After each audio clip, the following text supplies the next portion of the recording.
ரதியக்கா அடுப்படியில் இன்றைக்கி அக்கா மிளகு தக்காளி கீரை சட்னி செய்ய போகிறேன். அக்கா எப்படி செய்கிறேன்னு பாருங்கள். இது ஒரு கைப்பிடி அளவு தான் இருக்கும்.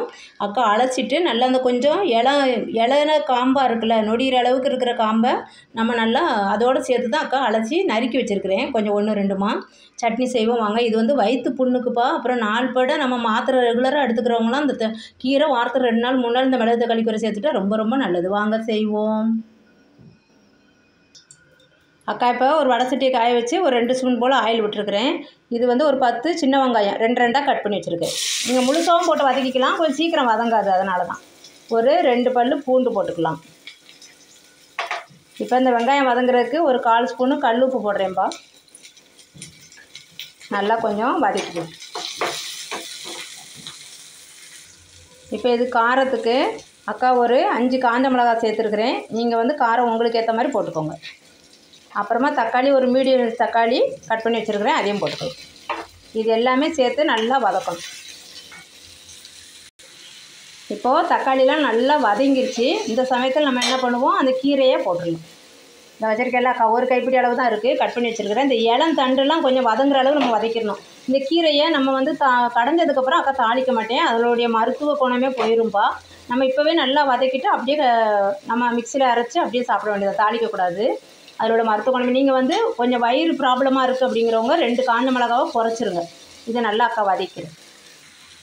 ரொம்ப சிம்மில் வச்சு கீரையை போட்டதுக்கப்புறம் ரொம்ப சிம்மில் வச்சே வதக்குங்க. அந்த பச்சைத்தன்மை மாதிரி கொஞ்சம் வெந்திருக்கணும், அவ்வளோதான். அதுக்காக நீங்கள் ரொம்ப ஸ்பீடாக வச்சு அது கொஞ்சம் அப்படி கருகுறதோ முருகுறதோ எதுவுமே ஆகக்கூடாதுப்பா. அந்த மருத்துவ குணமே போயிடும். இது வந்து வயிறு வலி, கொஞ்சம் வயிற்று வலிக்கு ரொம்ப ரொம்ப ரொம்ப கேட்கும். இதில் காரம் குறைச்சிக்கோங்க. அக்காவுக்கு காரசாரமாக சாப்பிட்ணுன்னு என் வாய் கேட்குறதுனால அக்கா 5 காஞ்ச மிளகா போட்டிருக்கேன். நீங்கள் 2ஓ 1ஓ கூட போட்டு சாப்பிட்டீங்கன்னா வாரத்தில் 2 டேஸ் இந்த கீரையை செஞ்சு சட்னியாக செஞ்சு தோசைக்கோ இட்லிக்கோ தொட்டு சாப்பிட்டீங்கன்னு வச்சுக்கோங்க, நம்மளுக்கு இந்த வயிற்றில் இருக்கிற புண்ணு, வயிற்று வலி, 4 பட்ட அல்சர் கூட போயிடும்னு சொல்கிறாங்க. ஆனால் நான் வந்து வயிறு வலி இல்லாமல் இந்த மாத்திரை டேப்லெட்டு ரெகுலராக எடுத்துக்கிட்டதுனால இதை அடிக்கடி வாரத்தில் 2 நாள் 3 நாள் சேர்த்துப்பேன். ரொம்ப நல்லா நம்மளுக்கு ரிசல்ட் தெரியும். இது கொஞ்சம் இது வதக்குனது போதும். இப்பாக்கா இந்த பாருங்கள், வதங்குனது போதும். அந்த தண்டெல்லாம் காணாமல் போயிடுச்சு பாருங்கள், அவ்வளோதான். நம்ம கொஞ்சம் ஆற வச்சிடலாம், அவ்வளோதான். இது ஒரு பிளேட்டில் வச்சுட்டு ஆறட்டும். நம்ம வந்து மிக்சிக்கு கொஞ்சம் தண்ணி ஊற்றி சட்னி அளவில் தானே அரைக்கணும். அதனால் இந்த வடை சட்டியில் இப்படி லைட்டாக எதையுமே நம்ம வேஸ்ட் பண்ண வேணாம். கொஞ்சம் வாட்டர் இப்படி கலந்து வச்சிட்டோம்னா அப்புறமா அது கூட இதுவும் ஆறிடும், சேர்த்து ஊற்றி அரைச்சிக்கலாம். அவ்வளோதான், ஆறிச்சு. அக்கா மிக்சி ஜாரில் மாற்றிட்டேன். இந்த வடை சட்டியும் ஆறிச்சு பாருங்கள், கையை வச்சு தான் பிடிச்சிருக்கிறேன். அந்த வாட்டரையும் அப்படியே ஊற்றி அரைச்சிடலாம். சால்ட்டை நம்ம ஏற்கனவே போட்டிருக்கோம், 1/4 ஸ்பூன் கல் உப்பு போட்டேன். உங்களுக்கு பத்தலைன்னா நீங்கள் சால்ட் சேர்த்துக்கோங்க.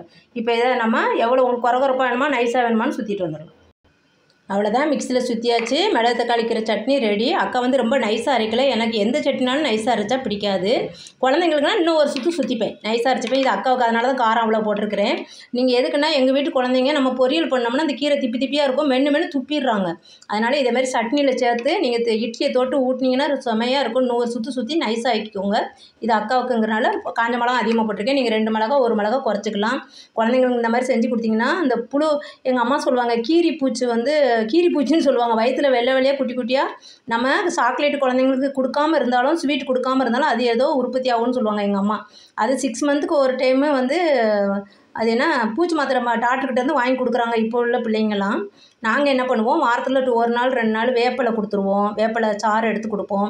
அப்புறம் இந்த மாதிரி ஐட்டம், இந்த அகத்திக்கீரை, இந்த மிளகு தக்காளி கீரை, அந்த மாதிரிலாம் நம்ம சேர்த்துக்கிட்டோம்னா அந்த மாதிரி பிள்ளைங்களுக்கு நல்லா பசி எடுக்கும், அந்த பூச்சி தொந்தரவுலாம் இருக்காது.